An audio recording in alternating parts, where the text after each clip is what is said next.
কোনো কারণ নেই।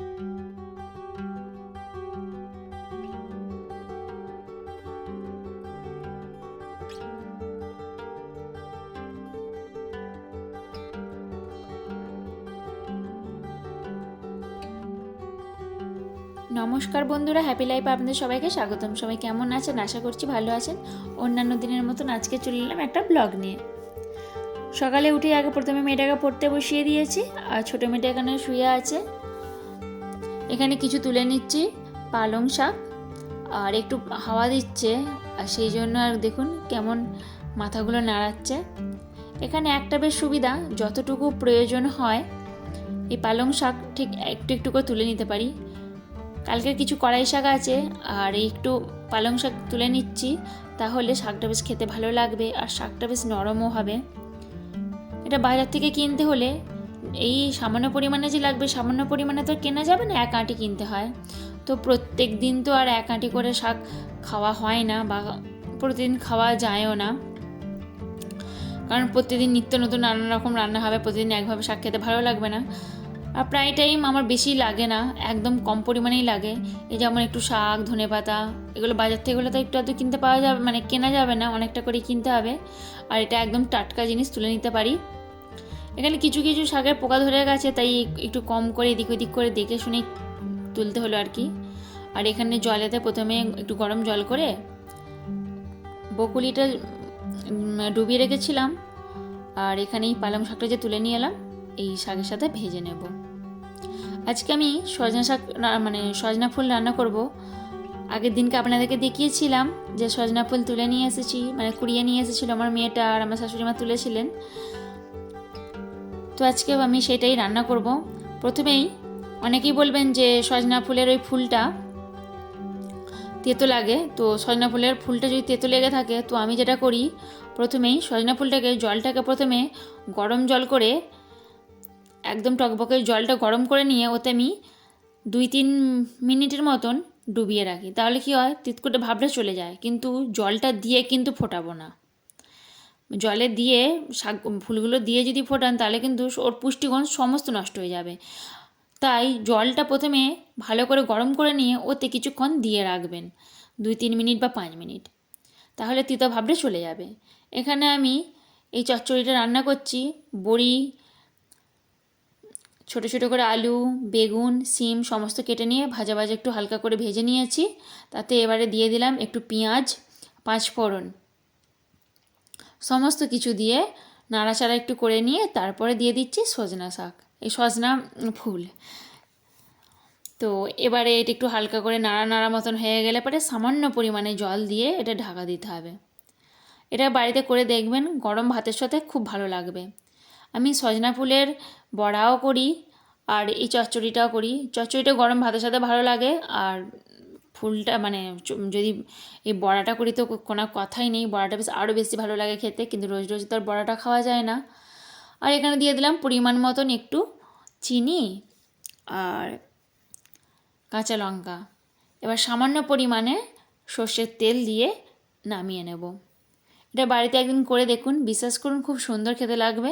আর যদি কষা ভাব লেগে থাকে, তাহলে কিন্তু এটা অবশ্যই গরম জল করে এটা কিছুক্ষণ ডুবিয়ে রাখবেন, তাহলেই দেখবেন খেতে খুব সুন্দর লাগছে, তেতো ভাবটাও থাকবে না। আর এর তো কত উপকার সেটা আমরা সবাই জানি।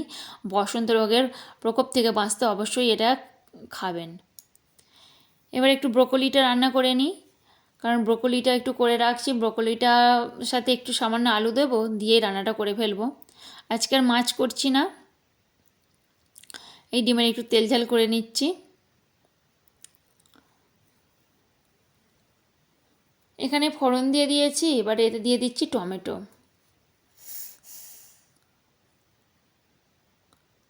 এই সমস্ত কিছু রান্না বান্না সামলে এবারে এবার থেকে ঘরদোর একটু পরিষ্কার করতে হবে, কারণ মেয়েটার মুখে ভাত সামনে চলেই এলো। যতই পরিষ্কার পরিচ্ছন্ন থাকুক বা, কিন্তু একটা অনুষ্ঠানের আগে বেশ ঘরটা আরও পরিষ্কার পরিচ্ছন্ন তত্ত্বরে করতেই হয়। আর এখন তো রোজ দিন এটা সেটা করে যে পুরো ঘরটা যে ক্লিন করবো সেটাও হয়ে ওঠে না।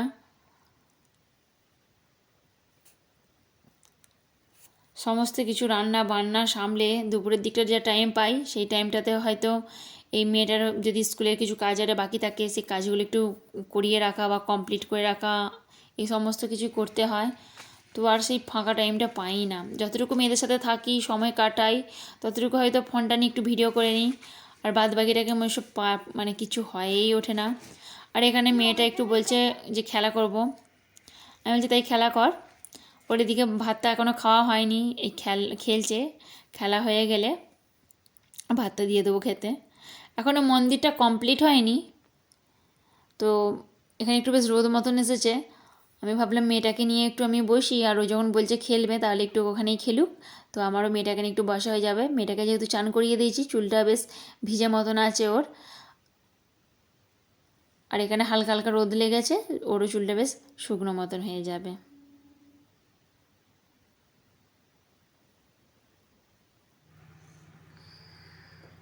এদিকে আজকে দুপুরেও ঘুমায়নি, তো আমি বললাম তাহলে পড়তে বসে যা। আর এই দেখুন এরও তো চোখে ঘুম নেই, ওকে কিছু অঙ্ক দিয়েছি, ও অঙ্ক করছে।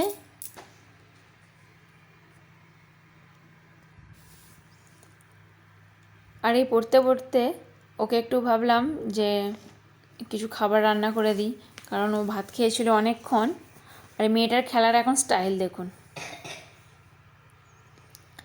ওর এই পা ধরে খেলাটা ওর খুব ভালো লাগে, আর বেশিরভাগ সময় ওই বাম হাত দিয়ে বাম পাটাকেই ধরে খেলা করে।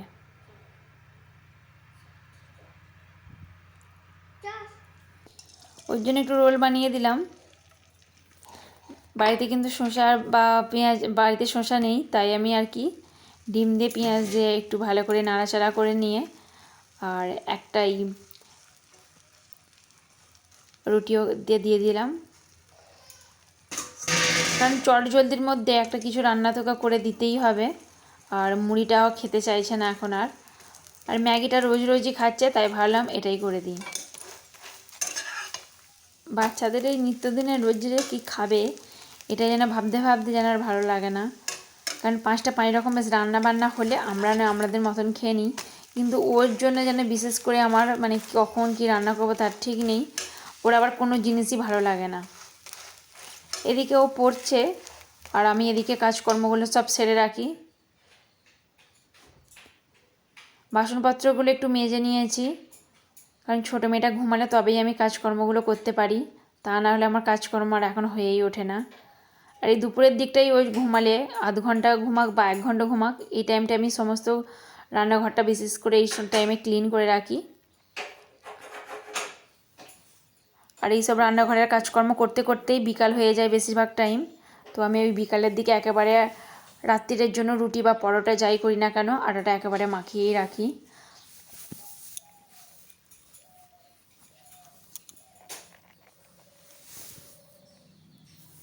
গ্যাস ওভেনের এই সামনেটা কিন্তু রোজে রোজে সার্ফ দিয়ে পরিষ্কার করি না, 1 দিন বা 2 দিন ছাড়া পরিষ্কার করি।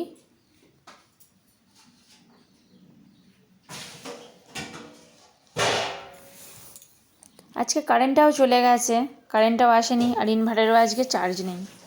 তো যেদিন হয় আর কি এরকমই হয়, অনেকক্ষণ ধরুন কারেন্টটাও চলে গেছে আর দেখে দেখে দেখবেন এই টাইমে ব্যাটারিতে চার্জও নেই, চার্জটা দেওয়া হয়নি। 2 দিন ধরে দেখলাম যে চার্জটা দেওয়া আছে, আমারও আর খেয়াল হয়নি, আমার হাজব্যান্ডেরও আর কাজকর্মর মধ্যে দিয়ে ওরও আর মনে নেই যে চার্জটা সুইচটা দেবে, তো আর এই জন্য ঘরটা একটু অন্ধকার অন্ধকার লাগছে। তবে বাইরে প্রচণ্ড পরিমাণে আলো, আমাদের এখানে আলো জ্বালার কোনো প্রয়োজনই পড়ে না, যদি মানে বাইরে বসি। ঘরের ভিতরে থাকলে হয়তো যদি জানলা কপাট বন্ধ থাকে তাহলে হয়তো আলোটা না পেলেও যদি মানে জানলাগুলো খুলে দেওয়া হয় তাহলে এখন সন্ধ্যের আগে পর্যন্ত খুব ভালো রকমভাবেই আলো পাওয়া যায়। এদিকে তেলের বোতলগুলো বেশ পরিষ্কার মতন করতে হবে, অপরিষ্কার মতন একটু হয়ে গেছে, আর তেলের বোতল যতই পরিষ্কার করেন না কেন 1 মাস মধ্যেই দেখবেন তেল চিটচিট করছে। তো আজকে প্রায় 3-4 মাস হলো পরিষ্কার করা হয়নি, যখনই তেলটা শেষ হয়ে যাচ্ছিলো আবার তেল ঢেলে দিচ্ছিলাম। তো ভাবলাম এইভাবে করতে করতে কিন্তু প্রায় টাইমই কাজের মধ্যে দিয়ে যখনই একটু তেলটা শেষ হয়ে যাচ্ছে তেল ঢেলে নিচ্ছি, আর এটা তেল চিটচিট একটু বেশি মতনই হয়ে যাচ্ছে। তাই আজকে ভাবলাম একটু সামান্য এখনও তেল আছে, ওই তেলটা তেলদানিতে ঢেলে রাখলাম আর এটা একটু পরিষ্কার করে রাখলাম, মানে এখন ভিম বার জেল দিয়ে একটু ডুবিয়ে রাখলাম, পরে এটা ভালো করে আবার ধুয়ে নেব। কারণ সঙ্গে সঙ্গে ক্লিন করলে তেল তেলটা যে চিটচিট করবে সেই চিটচিটের ভাবটা রয়েই যাবে, তাই আর কি সঙ্গে সঙ্গে ক্লিন করতে চাইলাম না। এখন কিছুক্ষণ থাক, এটা একবার ঝাঁকিয়ে ফেলে দেবো, দিয়ে আবার একবার ভিম বার জেলটা দেবো, তারপর পরিষ্কার করে নেব। আর শীত যে থেকে পড়েছে ঠিক সেই থেকে কিন্তু এই জানলাগুলো আঁটা আছে, মানে এগুলো দরের দিকে যে জানলাগুলো, এটা সেই দিকের জানলা। তো ভাবলাম এদিকে মেয়েটার মুখে ভাত হবে, আর এগুলো একদম পরিষ্কারও করা হয়নি, বহুত দিন হলো। আজকে ভাবলাম এগুলো একটু ভালো করে মুছে নিই। এগুলো ভালো রকমভাবে ধুলো পড়ে গেছে, কবে যে লাস্ট মোছা হয়েছে তারও ঠিক নেই। আজকে দুপুরের দিকে মানে অন্যান্য দিন তবু দুপুরের দিকে ঘুম হয়, আজকে দুপুরের দিকে একদমই ঘুমালাম না, যেহেতু বড় মেয়েটাও ঘুমায়নি। আর ওকে বললাম তাহলে তুই পড়ে নে, ওকে কাজকর্মগুলো দিলাম। ও এখন বসে বসে অঙ্ক করছে, মাঝে মাঝে গিয়ে একবার করে দেখে আসছি অঙ্কগুলো কেমন কি করছে, দেখলাম তো মোটামুটি ঠিকই করছে। আর একভাবে ওর কাছে বসে থাকলেও কিন্তু আমার কাজকর্ম কিছুই হয়ে ওঠে না। এদিকে অনেক আজকে কাচাকুচিও হয়েছিল, ছাদ থেকে সেই জামাকাপড়গুলো তুলে নিয়ে এলাম, নিয়ে এসে জামাকাপড়গুলো গুছিয়ে ভাঁজ করে কিছুটা রেখেছি, আর কিছুটা এই দরে মানে উঠোনেই দিয়ে দিয়েছিলাম, সেগুলোই তুলে আনলাম। কতদিন পর যে আজকে রোদ হলো, 2-3 দিন তো মানে খুব পরিমাণে বৃষ্টি হচ্ছিল আমাদের এখানে। আপনাদের ওখানে কেমন কি ওয়েদার ছিল জানি না।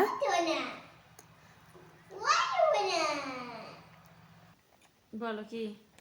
তো এই মিষ্টি মায়ের দুষ্টু হাসি দেখুন না, আমার প্রাণ ভরে যায় ওর হাসি দেখে।